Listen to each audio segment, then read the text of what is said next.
So I guess you see where I'm going with this. Maybe instead of speaking in these broad terms like the atheist types and the theist types, why not ask specific questions? Like the specific question, do you, Jordan Peterson, think there's a difference between Christ and Jesus? Well, I assume he does, because the literature he's referencing, like, for example, the existential theologists did, and to them, Christ was designating Christ consciousness. Jesus, on the other hand, was designating a specific historical body that actually was inspired by Christ consciousness.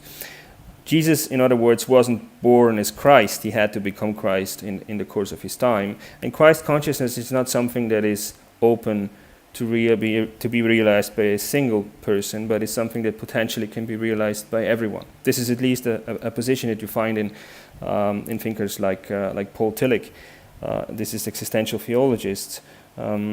To them, in other words, it wouldn't really make a difference whether Christ existed as a historical figure.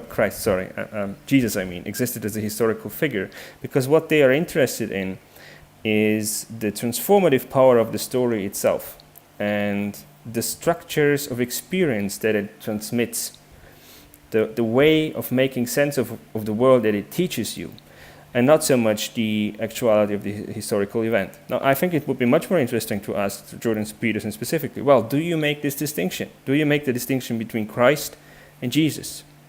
And is Jesus for you a historical figure? And would it make a difference to you whether Jesus was a historical figure or not?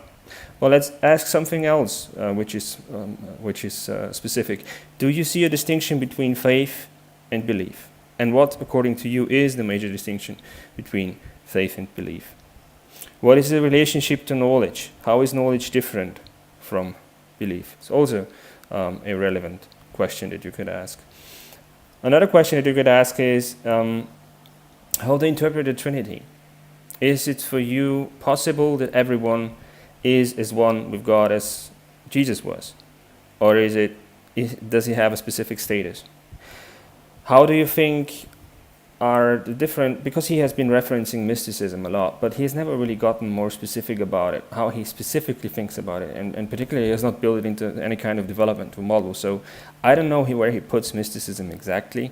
I know where Sam Harris puts mysticism, and I largely disagree with his picture. I think Rubel has a very good footnote, by the way, on the topic of the no-self doctrine, the no-self interpretation of meditative experience, which is a very unfortunate interpretation, which is unfortunately not really compatible with everything that the West has to contribute, which is on building up personhood.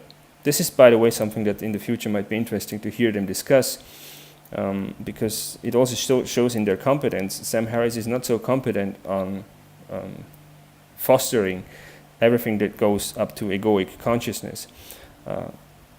Jordan Peterson, on the other hand, I think has his strength exactly in the pre-personal and personal area. This is integrating pre-personal topics into a functioning persona. I think he has much more to say on it than Sam Harris.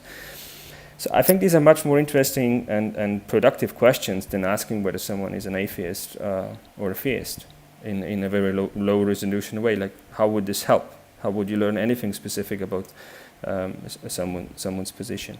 Or ask him something else. This is Jordan Peterson. Like, what specifically about the world does contemplative experience reveal? What specifically do you learn? Can science be informed by a phenomenological view? And so forth.